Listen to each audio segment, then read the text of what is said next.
Hello बच्चों, कैसे आप लोग। मैं आरवी सर। तो रेडी हैं आप लोग।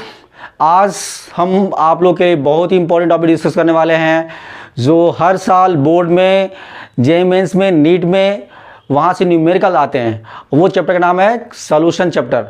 तो सॉल्यूशन चैप्टर क्लास 12 के जो चैप्टर सॉल्यूशन चैप्टर है उसके जो इंपॉर्टेंट टॉपिक है जहाँ से हर साल क्वेश्चंस आते हैं। तो वो टॉपिक कौन हो सकता है जहाँ से न्यूमेरिकल ज़्यादा आता है? तो वो टॉपिक है कोलिगेटिव प्रॉपर्टी। तो आज हम डिस्कस करने वाले हैं कोलिगेटिव प्रॉपर्टी होती क्या है और कितने तरह की कोलिगेटिव प्रॉपर्टी होती है और क्वेश्चंस कैसे आते हैं, न्यूमेरिकल कैसे आते हैं। क्योंकि बहुत सारे बच्चों को दिक्कत होती है कि हम न्यूमेरिकल सर लग नहीं पाता, लेकिन मैं आज आपको फार्मूले को पूरा एक्सप्लेन करूंगा, सारे फार्मूला कैसे अप्लाई करेंगे। अगर आप सारे फार्मूलों को सीरियसली ध्यान से देखोगे तो आई होप ये आपके सारे कोलिगेटिव प्रॉपर्टी से क्वेश्चन जो होगा, जो आपको दिक्कत होती थी अब नहीं होगा। तो हम सबसे पहले स्टार्ट करते हैं कोलिगेटिव प्रॉपर्टी होती क्या है। तो देखो कोलिगेटिव प्रॉपर्टी होती क्या बता दूं आपको। द प्रॉपर्टी विच डिपेंड्स, ऐसी property the property which depends on number of moles of solute particles and irrespective their nature of solute. इसका मतलब ये होगा ऐसी प्रॉपर्टी जो केवल number of moles of solute पर डिपेंड करे। किस पर depend? Number of moles of solute पर डिपेंड करे, उसको बोलते हैं कोलिगेटिव प्रॉपर्टी। तो डिफिनेशन एग्जाम में आता है, 1 मार्क्स में बोर्ड के एग्जाम में आता है डिफिनेशंस। और आप लोग बिल्कुल रेडी हैं क्योंकि आप लोग एग्जाम नज़दीक आने वाला है। एक मार्क्स बहुत इंपॉर्टेंट बोर्ड के लिए। तो डिफिनेशन आता है कि कोलिगेटिव प्रॉपर्टी होती क्या, व्हाट इज कोलिगेटिव प्रॉपर्टी। तो मैं आपको डिफिनेशन बताता हूं। सबसे पहले डिफिनेशन देखते हैं कोलिगेटिव प्रॉपर्टी।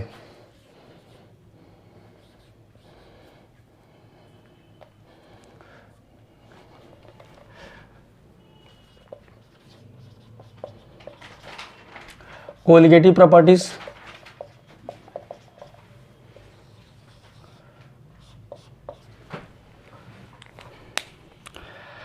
क्या होती है बताया था मैं आपको। Those property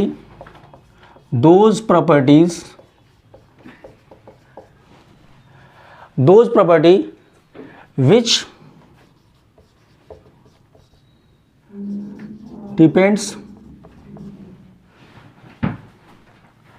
depends on number of moles of solute, number of moles of solute particles. यानी ऐसी प्रॉपर्टी जो number of moles of solute depend करे। ऐसी प्रॉपर्टी जो किस पर डिपेंड करे? Number of moles of solute पर। ठीक है, तो देखो यहां पे those property which depends on number of moles of solute particles and क्या बताया था? इररिस्पेक्टिव देयर नेचर ऑफ, क्या होगा? Nature of solute particles, nature of solute particles. Clear है? ऐसी प्रॉपर्टी जो नंबर ऑफ मोल्स, ऐसी प्रॉपर्टी जो नंबर ऑफ मोल्स पे डिपेंड करे और irrespective the nature of solute. यानी आपका सॉल्यूट कैसा भी हो, लिक्विड फॉर्म में हो, गैस फॉर्म में हो, सॉलिड फॉर्म में हो, अगर आप नंबर ऑफ सॉल्यूट पार्टिकल बढ़ाओगे या घटाओगे तो ये प्रॉपर्टी भी क्या होगी? बढ़ेगी, घटेगी। अब दो टाइप्स ऑफ कोलिगेटिव प्रॉपर्टी कितने तरह की होती है कोलिगेटिव प्रॉपर्टी। तो कोलिगेटिव प्रॉपर्टी 4 तरह की होती है। कौन बताएगा? चलो ठीक है। पहला क्या होता है? पहला होता है relative lowering of vapour pressure, दूसरा होता है हमारा elevation of boiling points, and तीसरा होता है डिप्रेशन ऑफ फ्रीजिंग पॉइंट्स, और लास्ट होता है हमारा ऑस्मोटिक प्रेशर। तो सबसे पहले types of colligative property. Types of colligative properties. सबसे पहले प्रॉपर्टी के पहले मैं आपको टाइप्स बता दे रहा हूं, फिर एक एक करके सारे फार्मूला एक्सप्लेन करूंगा। और अगर आपने फार्मूला अच्छे से क्लियर कर लिया तो मैं आई होप कि आपको सारे क्वेश्चन एग्जाम में अच्छे से करके आओगे। तो आप ध्यान से देखो, सारे फार्मूले में आपको एक एक करके क्लियर करूंगा। पहले आप देखो कितने तरह कोलिगेटिव प्रॉपर्टी होती है। पहला रिलेटिव लोअरिंग, क्या होगा? Relative lowering of vapour pressure.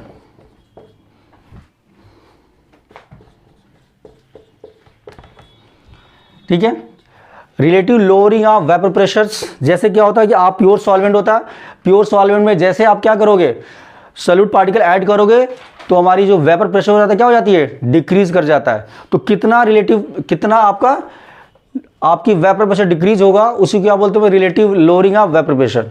इसका फॉर्मूला क्या होगा, delta P upon P equal to mole fraction of solute.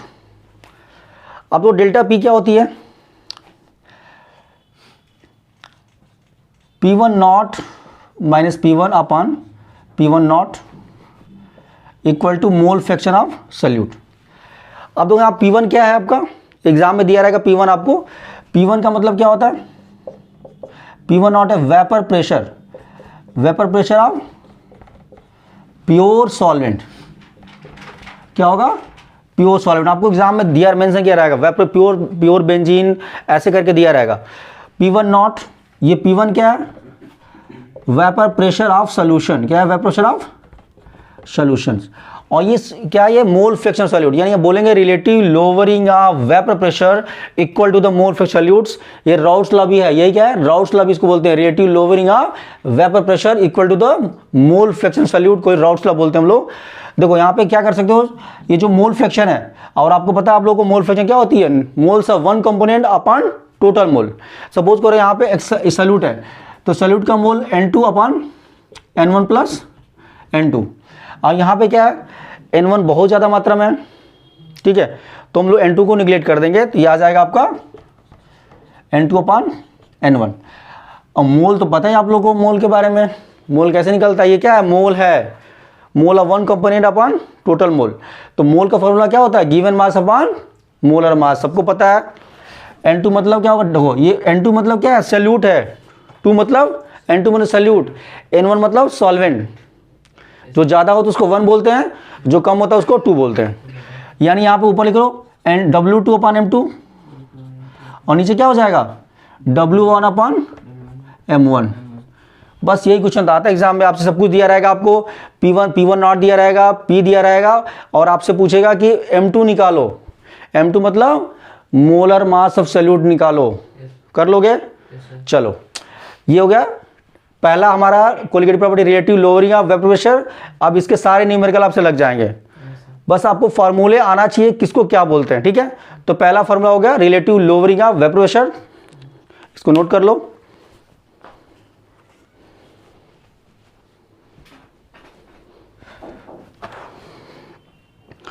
तो पहला हो गया कोलिगेटिव प्रॉपर्टी।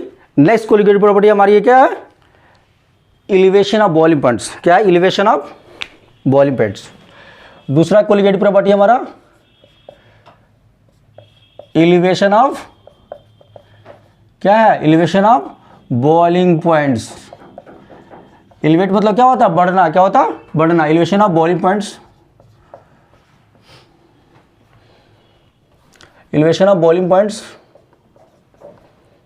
इसका सिंबल क्या होता है, कौन बताएगा, डेल्टा टीबी। क्या होता है, delta TB, very good, delta TB. जैसे देखो प्योर सॉल्वेंट है, प्योर सॉल्वेंट में जैसे आप सॉल्यूट पार्टिकल ऐड करोगे तो बॉइलिंग पॉइंट क्या हो जाए, एलिवेट हो जाए, बढ़ जाएगी, ठीक है। कितना बढ़ेगी वही हमारा क्या होता है, एलिवेशन ऑफ बॉइलिंग पॉइंट होती है। जैसे प्योर सॉल्वेंट है, जैसे आपने शुगर ऐड कर दो या सॉल्यूट कोई भी ऐड कर दो तो हमारी बॉइलिंग पॉइंट एलिवेट हो जाती है, बढ़ जाती है। तो फार्मूला क्या होगा इसका, कितना बढ़ता है, डेल्टा टीबी इक्वल टू क्या होगा, डेल्टा टीबी इक्वल टू होता है टीबी माइनस टीबी नॉट। अब वो टीबी क्या होता है, टीबी क्या बोलते हैं, boiling points of solution, clear. और टीबी नॉट किसका होता है, टीबी नॉट होता है बॉइलिंग पॉइंट ऑफ सॉल्वेंट। तो अगर आप बताओ वाटर का बॉइलिंग पॉइंट कितना होता है, वाटर का बॉइलिंग पॉइंट होता है 100 डिग्री सेल्सियस, वेरी गुड। यानी उसको अगर आप चाहोगे तो केल्विन में कन्वर्ट करना रहेगा। क्वेश्चन में क्या रहेगा आपको, अगर केल्विन में दिया तो सो गुड, अदरवाइज क्या करोगे, सेल्सियस में दिया रहेगा तो 273 उसमें ऐड कर देना, आपके वाटर का बॉइलिंग पॉइंट आ जाएगा, ठीक है। नेक्स्ट आ जाओ। अब देखो जो एलिवेशन ऑफ बॉइलिंग पॉइंट जो होती है ना, वो मोलरिटी के डायरेक्शन होती है। क्या होती है, मोलरिटी के डायरेक्टली प्रोपोर्शनल होता है। यानी जैसे जैसे सॉल्यूशन का, जैसे जैसे आपका सॉल्यूशन का मोलरिटी बढ़ाओगे वैसे वैसे आपका क्या होगा, एलिवेशन ऑफ बॉइलिंग पॉइंट भी बढ़ेगा। यानी हमारा मोलर जो डेल्टा टीबी होता है वो मोलरिटी के डायरेक्टली प्रोपोर्शनल होता है। यानी यहाँ पे डेल्टा टीबी इक्वल क्या हो जाएगा, जैसे ये प्रोपोर्शनल हटेगा यहाँ पे कांस्टेंट आ जाएगा, उसका नाम है के बी। क्या नाम है? के बी इंटू एम। और एम क्या है, क्या बोला मैंने अभी? मोलरिटी होता है। क्या होता है? एम मतलब मोलरिटी। और मोलरिटी आप लोग को पता है, मोलरिटी क्या होती है? Number of moles of solute dissolve in 1 kg of solvent. 1 kg of solvent में कितना मोल सॉल्यूट है। यानी यहाँ फॉर्मूला क्या लिखोगे आप लोग? के बी मोलरिटी क्या हो जाएगा? मोल्स ऑफ सॉल्यूट यानी W2/2 मोल ऑफ सॉल्यूट हो गया। नीचे मास ऑफ सॉल्वेंट जिसको हम लोग W1 से इंडिकेट करते हैं। कहीं कहीं पे आपको A दिया रहेगा और W2 को B दिया रहेगा। ये सॉल्यूट के लिए क्या दिया रहेगा? सॉल्यूट के लिए B और सॉल्वेंट के लिए A दिया रहेगा। कहीं पे 1 कहीं 2 दिया रहेगा। रीजन क्या है? क्योंकि सॉल्यूशन में सॉल्वेंट ज़्यादा होता है इसलिए उसको A मानेंगे और सॉल्यूट क्या कम रहता है उसको B मानेंगे। तो यहाँ तक क्लियर? आप देखो तो क्या हो जाएगा? Delta T B equal to हो जाएगा के बी इंटू W2। M2 अगर नीचे लिख दो और आपका W1 kg में होना चाहिए। मास सॉल्वेंट किसमें होगा? kg में। अगर मास में सॉल्वेंट kg में ना दिया होकर आपको ग्राम में दिया है तो क्या करोगे फार्मूले में? 1000 से मल्टीप्लाई कर दे। वेरी गुड, 1000 मल्टीप्लाई कर देंगे हम लोग। और आपको सब कुछ दिया एग्जाम में दिया रहेगा। अगर डेल्टा टी बी नहीं दिया रहेगा तो आप यहाँ से निकालो डेल्टा टी। पहला formula delta T B equal to T B minus T B not से आप क्या निकाल लोगे? कोलिगेटिव। यहाँ से डेल्टा टी बी निकल जाएगा, फिर डेल्टा टी बी यहाँ पुट कर दो। आपको डेल्टा टी बी दिया रहेगा और आपसे पूछेगा M2 निकालो। क्या निकालो? M2। यानी M2 से कितना हो जाएगा? M2 इक्वल टू हो जाएगा इस फार्मूले से, देखो M2 इक्वल टू हो जाएगा आपका K B into W2 upon delta T B यहाँ पे आ जाएगा जहाँ पे M2 था। और W1, अच्छा W1 ग्राम में रहेगा तो क्या करोगे आप लोग? 1000 से मल्टीप्लाई कर दो। यही फार्मूला आपको एग्जाम में यहाँ से क्वेश्चन आते हैं, हर साल आते हैं एग्जाम में। आई होप आपको ये समझ में आ गया होगा। ठीक है। अच्छा के बी को क्या बोलते हैं? के बी को बोलते हैं हम लोग मोलर एलिवेशन कांस्टेंट, या इसको बोलते हैं इब्यूलोस्कोपिक कांस्टेंट बोल सकते हैं इसको हम लोग, इब्यूलोस्कोपिक कांस्टेंट। इसकी यूनिट क्या होगी? इसका यूनिट क्या होगी? यहाँ से देखो आप, इसकी यूनिट क्या होगी? K B equal to delta T B upon M. यानी के बी इक्वल टू क्या हो जाएगा? के बी इक्वल टू हो जाएगा delta T B upon M. और डेल्टा टी किसमें होता है? केल्विन। किसमें होता है? किसमें होता है? केल्विन में होता है। नीचे देखो तो हो जाएगा केल्विन अपॉन एम। क्या है? मोल पर केजी। मोलरिटी क्या होती है? मोल पर केजी। इन आंसर क्या आ जाएगा? बताओ आंसर क्या होगा? केल्विन, केजी और मोल इनवर्स। क्लियर? तो ये आपका दूसरा एलिवेशन बॉइलिंग पॉइंट है। फार्मूला बोले मेरे साथ, delta T B equal to T B minus T B not. T B क्या है? बॉइलिंग पॉइंट सोल्यूशन है। टी बी नॉट क्या है? बॉइलिंग पॉइंट सॉल्वेंट है। डेल्टा टी बी जो होती है, पहला फार्मूला ये है आपका। दूसरा फार्मूला ये है आपका कि डेल्टा टी बी जो है वो मोलरिटी के डायरेक्टली प्रोपोर्शनल भी होता है। तो यहाँ से आप निकाल सकते हो फार्मूला डेल्टा टी बी का। W2 पर M2 कर दो। W1 kg में होना, मास सॉल्वेंट kg में होना चाहिए। और आपको एग्जाम में क्या पूछेगा? मोलर मास ऑफ सॉलिड पूछ सकता है, एलिवेशन ऑफ बॉइलिंग पॉइंट पूछ सकता है। बस आपको वैल्यू पुट करना है और आपको आंसर आ जाएगा। तो एग्जाम में जब भी कोई क्वेश्चन दिया रहेगा सबसे पहले आप गिवन लिखा करो। गिवन सॉल्यूट कितना दिया है, सॉल्वेंट कितना दिया है, उसके बाद फार्मूला अप्लाई करो। ठीक है, इसको नोट कर लो।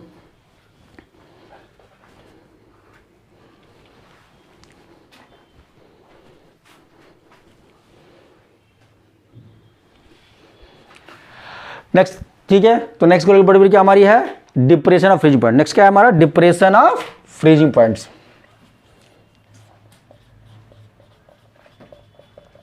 Depression of freezing points. इसका सिंबल क्या होगा? Delta T. क्या होता है सिंबल इसका? डेल्टा टी होता है।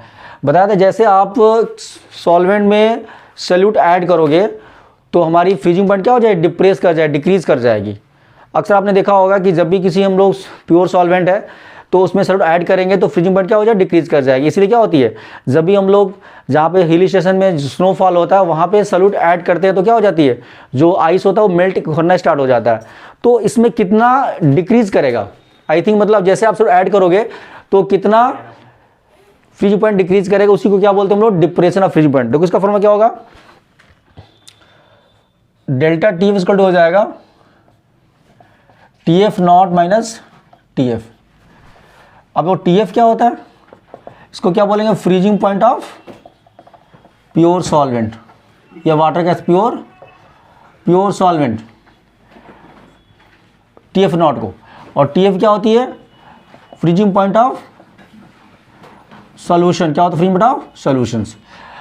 अब देखो जो डिप्रेशन ऑफ फ्रीजिंग पॉइंट है ये भी हमारा कोलिगेटिव प्रॉपर्टी है और ये भी हमारा मोलैलिटी पे क्या होता है, दैट मीन्स ये भी मोलैलिटी पे डिपेंड करता है। तो यहाँ पे डेल्टा टी एफ जो होगा हमारी क्या होगी, मोलैलिटी के डायरेक्शन, मोलैलिटी क्या होती है, डायरेक्टली प्रोपोर्शनल है। जैसे ही कांस्टेंट हटेगा तो यहाँ पे डायरेक्ट हटेगा, यहाँ पे कांस्टेंट आ जाता है, इसका नाम है हमारा के एफ, क्या है के एफ, और एम क्या है, मोलैलिटी। पता है आप लोग को एम क्या है, मोलैलिटी, एम क्या है, मोलैलिटी है, ठीक है। तो यहाँ पे क्या है, के एफ है, मोलैलिटी क्या लिख सकते हम लोग, मोल पर के जी, यानी W2/2 मोल हो गया किसका, सॉल्यूट का, और नीचे मास ऑफ सॉल्वेंट W1 किस में होना चाहिए, kg में होना चाहिए। तो delta T F equal to हो गया आपका ये, एग्जाम में आपको सब कुछ दिया रहेगा, कोई एक वैल्यू आपको पुट करना होगा। आपसे एग्जाम में पूछ ले M2 पूछ ले, M2 यानी मोलर मास पूछ लेगा आपसे, तो क्या करोगे, के F W2 upon delta T F नीचे आ जाएगा क्योंकि वहाँ पे M2 यहाँ चला गया, और ये W1। अगर W1 ग्राम में दिया रहा है तो क्या करोगे, इसमें मास सॉल्वेंट अब ग्राम में दिया रहा है 1000 से क्या करो, मल्टीप्लाई कर दोगे। तो ये मेन फार्मूला है जहाँ से आपके न्यूमेरिकल्स आते हैं। केव को क्या बोलते हैं, केव के नेम जो होता है, केव का जो स्वेल, इसको क्या बोलते हैं हम लोग, डिप्रेशन ऑफ फ्रीजिंग पॉइंट, क्या बोलते हैं, depression of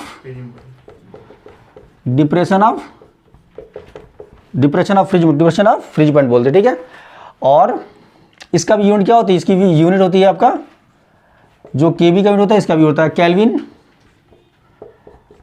KG mole inverse होता है, ठीक है। इसके और भी नाम जानते हैं, इसको क्रायोस्कोपिक कांस्टेंट बोलते हैं, क्या बोलते हैं, क्रायोस्कोपिक भी हम बोलते हैं, क्रायोस्कोपिक कांस्टेंट भी बोलते हैं। तो नोट कर लो इसको।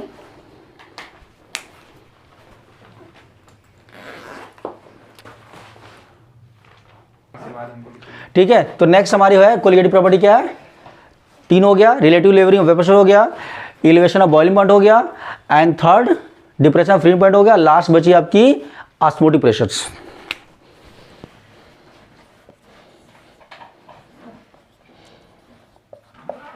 ऑस्मोटिक प्रेशर,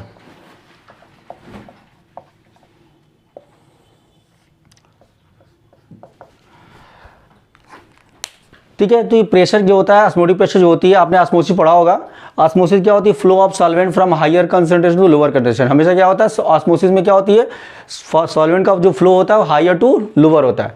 तो इसमें जो मेम्ब्रेन होती है, सेमी मेम्ब्रेन होती है, वो क्या करती है, प्रेशर बिल्डअप करती है जो फ्लो ऑफ सॉल्वेंट को रोक देती है, उसको क्या बोलते हैं, ऑस्मोटिक प्रेशर बोलते हैं।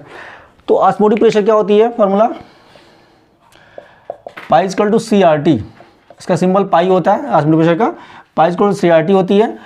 अब C क्या है यहाँ पे, C कंसंट्रेशन है, क्या होता है, concentration of solute, concentration of solute होता है। R पता आप लोगों को गैस कांस्टेंट क्या होता है, ये गैस कांस्टेंट होता है, और T आपका टेम्परेचर,